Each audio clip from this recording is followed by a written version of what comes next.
오늘은 우리 요한복음 21장 15절부터 우리 마지막까지 보도록 하겠습니다. 자, 이게 뭐 같습니까? 예, 여러분 그냥 인터넷에 치면 금방 나옵니다. 파란 구슬, 우주에서 바라본 지구의 모습입니다. 그리고 저 왼쪽에 좀 아는 하얀 점, 저건 달이라고 합니다. 어떻게 저렇게 각도를 잡아서 찍었습니다. 정말 아름답습니다. 파란 구슬 같고 바다가 지구 대부분이 물로 덮여 있으니까 저렇게 모양이 있네요. 그러나 우리가 알다시피 이 지구는 태양계라는 큰, 지구하고 비교할 수 없는 어마어마하게 큰 그런 것을 돌고 있죠. 근데 여기 이 태양계라는 데도 얼마나 큰지 여러분 아시죠? 그래서 뭐 천왕성, 명왕성 우리가 초등학교 때부터 배웠지 않습니까? 엄청 먼데 그 어마어마한 태양계는 또 지금 보는 것 같이 은하계라는 곳의 일부분이라고 합니다. 여기 보면은 태양계가 이렇게 좀 확대하면은 빨간 여기 가운데 점이 여기 이제 태양이고 이 주변을 돌고 있습니다. 이제 이렇게 그림이 그려져 있네요. 그래서 이 지구만 지금까지 뭐 과학이 발견한 것도 마찬가지고 지구에만 생명체가 있는 거 아시죠? 지구에만 생명체가 있습니다.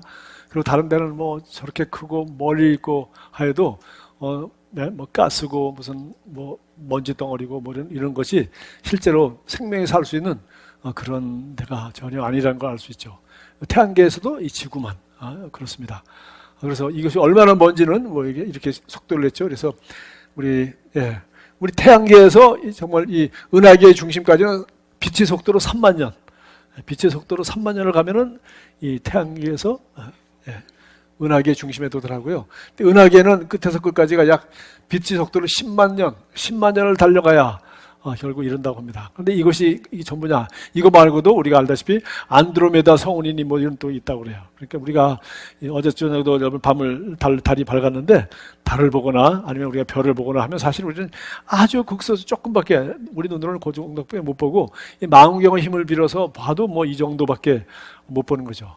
참 뭐 역사적으로 이 밤하늘의 별을 보면서 사람들이 자기 이 우주를 창조하는 하나님뿐만 아니라 그 중에서 이 별을 바라보면서 이 세상은 뭐 누가 창조했을까?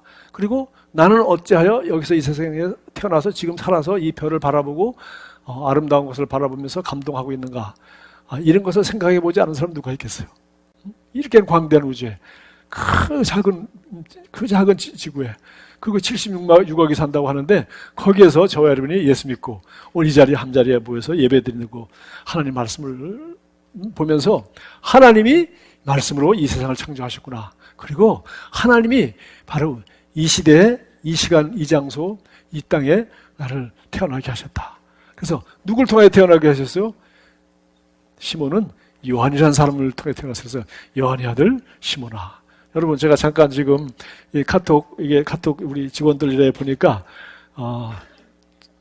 여러분 카톡에 자기 아이디에 여러분 한번 생각해 보세요. 자기 아이디에 자기 얼굴이 있습니까? 아니면은 무슨 우리 김시덕 집사님은 보니까 우리 손주 얼굴이 있더라고요. 그래서 뭐 다른 사람 얼굴 많이 있죠. 그래서 사실 왜 그렇겠어요? 할머니가 되고 할아버지가 되고 보니까 정말 손주가 귀엽고 손주에 내가 할머니가 된 것이 할아버지가 된 것이 아주 자랑스러운 거죠. 여러분 여기서는 남편이요, 아빠요, 뭐 엄마요, 아내요, 또 학교 뭐 직장에 가서는 뭐 부장님, 뭐 대리 뭐 이렇게 되지만 여러분 고향에 가서 부모님한테 누구예요? 더 이상 이름 붙이거나 이렇게 부르지 않죠. 그냥 이름 부르죠. 이름 부르고 얘야. 감히 여러분한테 얘라고 할 수 있는 사람이 누가 있어요? 여러분 어머니, 아버지 살아계신 그분밖에 없습니다. 오늘 보니까 여기 뭐라 했어요? 요한의 아들 시몬아. 예수님이 처음으로 참 뭐 여러분 알죠? 누가복음 5장에 이 예수님이 이 시몬 베드로를 처음 만났을 때 시몬이라고 부르고 바로 그 자리에서 이제 베드로라고 이름을 지어주시고 지금 3년 반이라는 세월을 지나고 지금 죽으시고 부활하셔서 지금 세 번째 부활하시고 나타난 장면인데 갑자기 옛날 이름을 부른 거죠. 요한의 아들 시몬아. 그래서 정말 여러분 누구의 아들 혹은 누구의 딸 누구예요? 바로 여러분의 고향 갔다 와서 확인했습니다. 저와 여러분은 하나님께뿐만 아니라 여러분 부모님에게는 너무 귀한 존재죠. 지금 여러분 부모님도 아마 여러분 부모님이 혹시 자기 사진을 갖다가 카톡 아이디로 하고 계신 분 봤습니까? 60 먹은 아들을 갖다가 어이구 내 사랑하는 아들. 되게 할머니 할아버지 아니면 아기가 어렸을 때 그렇게 하죠. 그럼 어쨌든 간에 그 귀하고 그 정말 아름답고 하나밖에 없는 그 사람이 바로 나의 자녀요. 내가 나를 통하여 이 세상에 하나님의 생명을 주신 그 사람이죠. 그래서 우리가 부모님 생각하면 그래요. 우리가 요한의 아들 시몬아 참 귀한 사람이죠. 그러나 우리가 거기서 끝나는 게 아니에요. 요한의 아들로 나는 효자로 혹은 뭐 자랑스러운 딸로 뭐 엄친 딸로가 아마 살아가는 게 아니라 정말 남편으로 아내로 혹은 뭐 여러 가지 역할들이 있죠. 그러나 오늘 예수님이 이름을 베드로라고 바꿔놨더니 이분 다시 요한의 아들 시몬이라고 부르셨는데 제일 중요한 것은 내가 우리 부모님에게 누구인지 또 사람들은 나를 어떤 사람으로 보는지 나를 좋은 아빠로 보는지 아니면 좋은 남편으로 보는지 우리 가족들이 그리고 내 친구가 나를 친한 친구로 내가 그를 생각하는 것처럼 나를 친한 친구로 여기는지 아니면 그냥 먼 친구로 여기는지 수많은 사람들이 뭐 직장에서 평가를 받기도 하고 뭐 여러 가지 그렇게 우리가 하는데 사실은 그런 것들은 요한의 아들 시몬에 다 들어있죠. 요한의 아들이에요. 이 세상에서 요한이라는 사람한테 아들이고 그 다음에 누구의 남편이고 뭐 누구의 아빠일 수 있겠죠. 그러나 오늘 여기는 그것만 나와 있어요. 그러나 우리가 누구인지는 우리가 예수님을 만났을 때 우리는 우리 진정한 자아를 발견할 수 있어요. 예수님이 나를 누구라고 하는지. 그것은 뭐 예수님 마음에만 달린 것이 아니라 우리 마음에 달렸죠. 우리가 예수님을 주님으로 영접하고 예수님을 나의 구원자로 모시고 우리가 주님 앞에 섰을 때 주님은 내가 어떤 사람인지 나를 창조하기 전에 아시고 나에 대한 모든 것을 다 아시는 그분께서 내가 어떤 사람인지 나를 지으신 분이 나를 구원하신 분이 드디어 내가 어떤 사람인지 그분만이 나한테 대해서 얘기해 줄 수 있고 가르칠 수가 있어요. 그래서 우리가 예수님을 만나고 예수님이 나를 어떻게 생각하는지를 알기 전까지는 우리는 뭐예요? 그냥 사람의 평가. 여기 시몬의 아들, 요한의 아들, 갈릴리 어부 뭐 등등 이렇게밖에 우리는 자기를 알 수가 없습니다. 그런데 우리 여러분 보십시오. 우리가 내가 낳은 자녀가 그렇게 귀하듯이 주님은 우리를 구원하시고 하나님이 자기 아들 예수의 피값 주고 사셨다고 성경이 말씀하시고 그래서 우리가 하나님의 자녀가 되었고요. 그래서 우리가 늘 알고 있는 말이지만 에베소 2장 10절의 말씀 이걸 보면은 내가 주님을 만났을 때 내가 드디어 내 요한의 아들 시몬 수준이 아니라 나는 하나님의 아들 예수님이 이 세상에 오셨을 때 12명을 선택하셔서 3년만 또 훈련시키시고 지금 그들 중에 7명 앞에 나타나서 지금 이렇게 나만 불렀어요. 거기 7명 앞에 1대1로 뭐 단체로 얘기한 게 아니라 식사 대접할 때는 7명을 대접하셨지만 부를 때는 시몬만 불러서 요한의 아들 시몬아 하고 네가 이 모든 것보다 나를 사랑하니 하고 물으셨어요. 그러니까 여기까지 우리 각자의 다 스토리가 있죠. 그러나 이제 베드로도 스토리가 있죠. 여기까지 아름다운 스토리가 있습니다. 그러나 정말 스토리는 여기서부터죠. 이제 예수님을 떠나가시고 이제 베드로는 자기 주님께서 계획하신 또 그 나머지 삶을 사도로서 우리가 알다시피 아름다운 인생을 삽니다. 그래서 우리가 예수님을 만나면은 우리 한번 천천히 읽어봅시다. 시작. 우리는 선한 일을 하도록 그리스도 예수 안에서 지음받은 하나님의 작품입니다. 하나님께서는 우리가 그렇게 선한 일을 하며 살아가도록 오래전에 이미 예정해 두셨습니다. 우리 어머니 아버지에게 카톡 사진, 자기 사진이 아니라 난 자기 아이의 사진을 가지고 있듯이 정말 한 사람 한 사람에게 우리 요한이라는 사람에게 시몬이 그 베드로라는 시몬이라는 아들이 그렇게 부모에게 요한에게 중요했듯이 우리 부모에게 중요했듯이 우리 하나님께서 그리스도 예수 안에서 예수님이라는 분을 우리에게 구원자로 핏값 주고 내어주시고 우리가 그분이 죽으시고 부활하심으로 우리 요한의 아들로 살아가는 것이 아니라 이제는 그리스도 안에서 하나님의 자녀로 살아갈 수 있도록 하나님이 아주 우리를 걸작품으로 만드셨단 말이에요. 그래서 우리는 이렇게 걸작품이고 또 이런 생명을 받았고 하나밖에 없는 생명, 하나밖에 없는 존재, 또 이런 귀한 인생을 이 많은 우주 속에서 우리는 바로 이 은하계 안에 있는 지구에 태어나서, 요 시대에 태어나서 요 지구가 뱅글뱅글 자전하면서 하루에 한 바퀴 돌면서 지구를, 태양을 365일 거쳐서 한 번 돌고 두 번 돌고, 그래서 아무리 많이 돌아도 한 100번 정도, 120번 돌면은 우리는 이 세상에서 사라진단 말이지. 그 정도 우리가 이 세상에 났죠. 그러나 하나님이 바로 그 시간과 장소와 이 모든 걸 선택하셔서 두 번째 후반부가 얼마나 멋있습니까? 하나님이 우리가 그렇게 선한 일을 하며 살아갈 수 있도록 오래전에 주님이 예비해 두셨습니다. 우리는 지금까지 살아왔지만 앞으로 우리가 어떤 삶을 살아야 할지, 이렇게 귀한 존재가, 내가 예수님을 만남으로, 예수님 만나기 전에 요한의 아들이었지만 예수님을 만나서 하나님의 자녀가 되고, 이제는 베드로는 사도가 되도록, 내가 사람 낳는 어부가 되도록 너를 만들게 라는 계획 가운데 부르시고 3년 반 동안 훈련하시고 이제 파송할 시간이 된 거죠. 내가 너를 불렀다. 그 안에서 이제 우리가 이렇게 귀한 존재인 것처럼, 그러나 우리가 귀한 존재가 가지고 있는 것이 뭐 있어요? 우리가 가진 것은 시간밖에 없어요. 생명밖에. 우리 생명을 가지고 있기 때문에 귀한 것이죠. 우리가 생명이 없으면 귀하지 않습니다. 생명이 귀한 것이에요. 그러니까 이런 것들은 귀하지만 이거 뭐 얼마나 귀합니까? 이건 많이 있는 것이고 대체될 수 있는 것이고 사용하고 나면 없어지는 거예요. 그러나 우리 생명은 우리가 살아있는 동안 얼마나 귀합니까?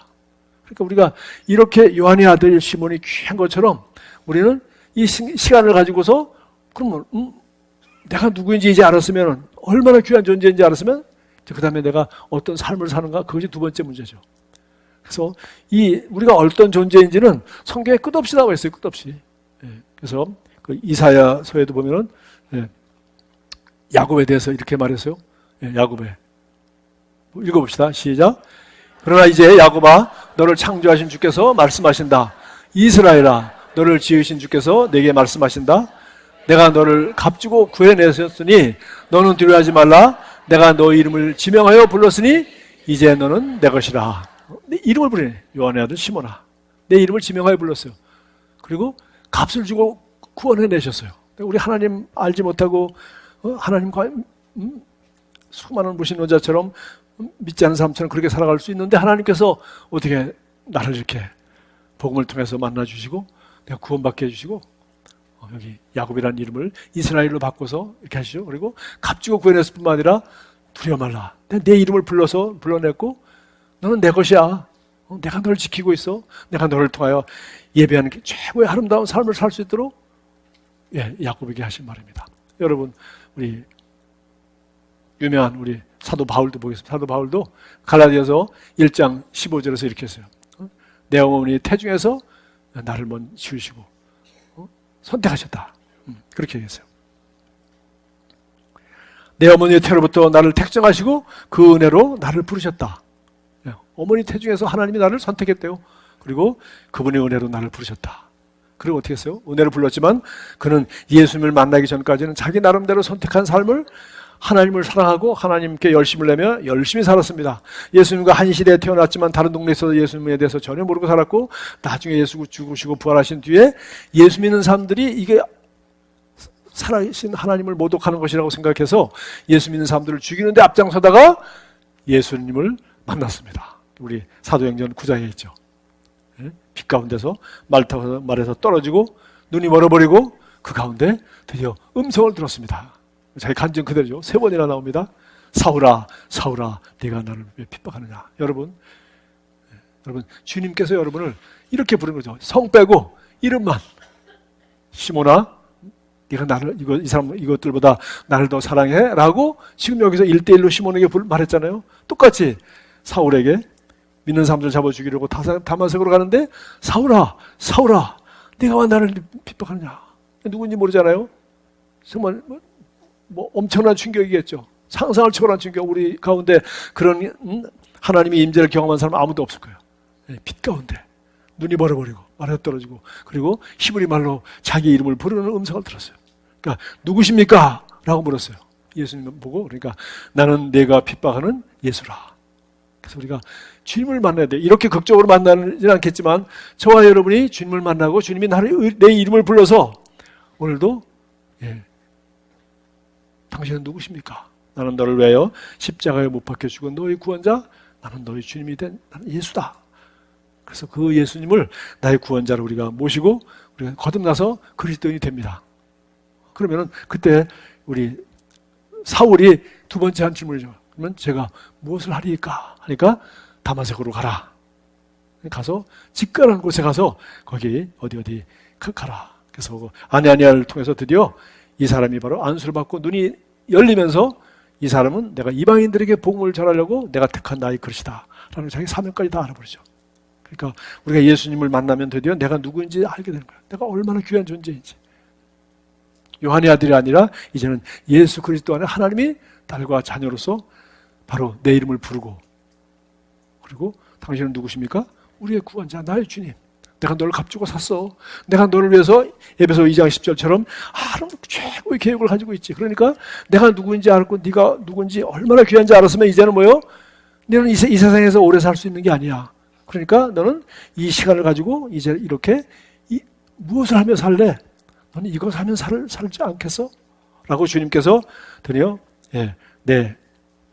묻는 겁니다. 내가 주님을 얼마나 사랑하는지 주님께서 아십니다 라고 얘기했죠. 물론 마태복음 26장에 보면은 그 마지막 그 최후의 만찬 장면이 나와요. 최후의 만찬에서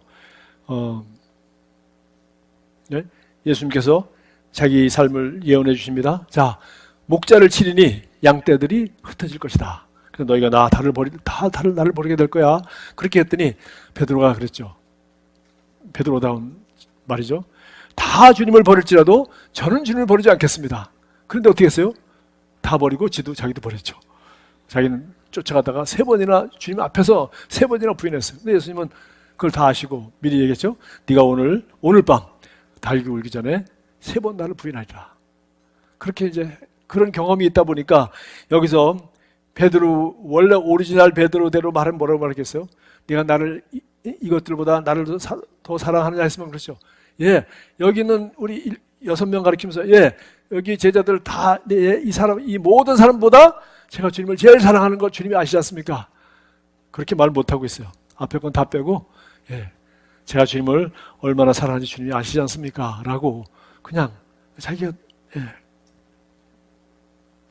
좀 자아가 좀 죽어있죠. 실패를 통해서, 상처를 통해서, 부끄러움을 통해서 그렇게 용기 있게 말하지 못하고 있는 걸 알 수 있어요. 어쨌든 간에 주님 앞에 자기를 사랑한다고 하니까 내 어린 양을 먹이라. 그래서 바로 나왔네요. 바로 자기가 어떤 존재인지 알게 되고, 그러니까 정말 내가 어떤 존재인지 알게 되면 우리는 드디어 어떤 삶을, 내가 어떤 존재이고 내게 주신 이 시간과 기회와 에너지와 아까 우리 말씀 실제 나온 것처럼 이것을 어떻게 쓰는 것이 가장 좋을 것인가. 이것이 결국 우리가 사는 하루하루 결정하는 인생이죠. 하루하루 인생입니다. 우리가 어떻게 살아야 됩니까?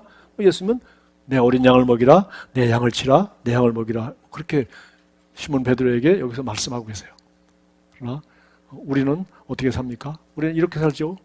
우리가 하루가 한 주일이 168시간이죠. 한 주일이 168시간인데 이 잠 안 자고 살 사람 아무도 없어요. 그래서 우리가 3분의 1, 그래서 7, 8이 50년 한 3분의 1 정도는 자고 씻고 하는 데 다 보내고, 그 다음에 나머지는 우리가 하루에 5일 근무 8시간 일하는데도 58, 40일만 일하는 것이 아니라 출퇴근해야죠. 또 일이라는 것이 딱 끝나고 그러지 않고 이것저것 일 때문에 사람을 만나기도 해야 되죠. 그러니까 이것도 대충 잡아도 그냥 출퇴근을 이것저것 하면 일 때문에 보내는 시간이 이거 40시간이 아니라 이것도 56시간 정도 걸리죠.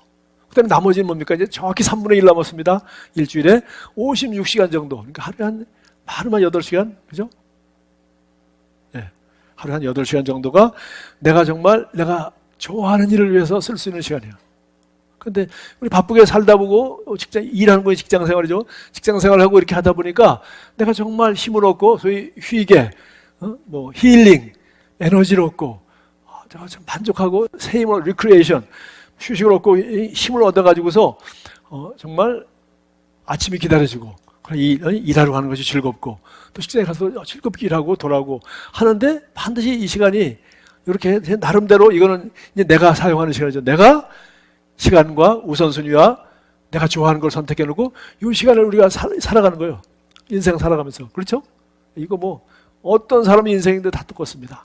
3분의 1은 자면서 3분의 1은 일하면서 그리고 나머지 3분의 1 가지고 이건 뭐 일도 내가 선택하는 게 있지만 그러나 내가 나머지 이 부분들을 가지고 또 여러분이 좋아하는 책도 읽고 뭐 만나고 싶은 사람도 만나고 여러분 정말 소위 뭐 취미 활동 혹은 뭐 자기 개발 아니면 그냥 순수하게 여행도 하고 등산도 하고 그냥 꼭 건강을 위해서만이 아니라 그냥 아름다운 자연 가운데 자기가 원하는 것들을 이렇게 가족들과 함께 살아가는 것이죠. 자, 그래서 이거 우리 주님이 이거 조금도 이상하게 생각하지 않으셨어요. 그래서 여기 뭐라 했어요? 네가 이것들보다 나를 더 사랑하느냐 물었어요. 이것들이 뭐예요? 바로 일하는 거. 오늘 지금 고기를 많이 잡았지 않습니까? 고기 잡고 지금 옛날의 삶으로 돌아갔는데 야 이것이 정말 이것이 정말 즐거운 삶이라는 거죠. 이것들보다 네가 나를 더 사랑하냐? 그렇겠죠. 좀 사랑하냐고 3번이나 물었고 자기가 사랑한다고 대답했는데 네가 이것들보다 주님은 지난주에 제가 말씀 나눴습니다마는 고기잡이 하는 거 우리가 좋은 직장을 가지고 일하고 살아가는 거 그거 전부 다 주님이 우리를 축복하시는 일이고 그것이 바로 우리가 주님이 보낸 일터죠. 일터고 우리가 거기서 빛으로 소금으로 거기서 우리 그리스도의 증인으로 거기서 살아가도록 되어 있는 것입니다.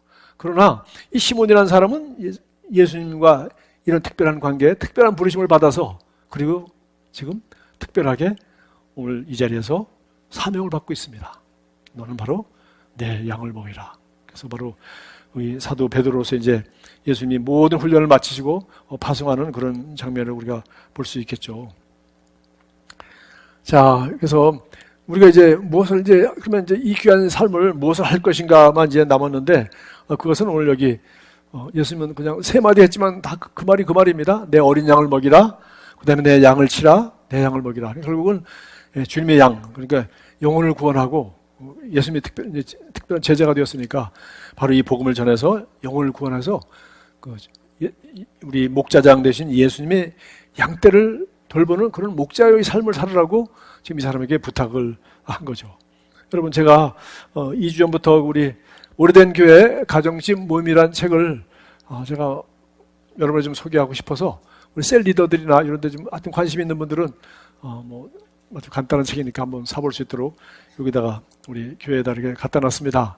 혹시 사서 보신 분들도 계실 텐데 저는 이 교회에 대해서 정말 사도행전적인 교회 정말 성도들이나 주님 보시기에 참 아름다운 좋은 교회가 제가 담임 목사로서 제 평생에 꾸미고 연구하고 했죠. 그리고 또 사도행전 공부하면 할수록 해보니까 또 제가 목회를 해보면 할수록 이 예배 시간도 중요하고 하죠. 설교도 중요하고 하지만 이게 중심이 되는 데서는 안 되겠다. 반드시 소그룹이 중심이 되어서 이름을 알고 서로 상황을 알고 진정으로 사랑하고 섬기고 단점도 알고 장점도 알고 우리가 결혼하고 가정을 이루고 살아가듯이 예수 믿는 사람들도 사도행전처럼 당연히 이렇게 믿는 사람들이 가족과 같이 모이는 가정집에서 모이는 그것이 성경에서 말하는 교회인데 우리 이렇게 큰 예배당 짓고 와서 이렇게 하는 게 이거는 성경과는 너무 거리가 먼 모델을 우리가 그냥 수입을 했고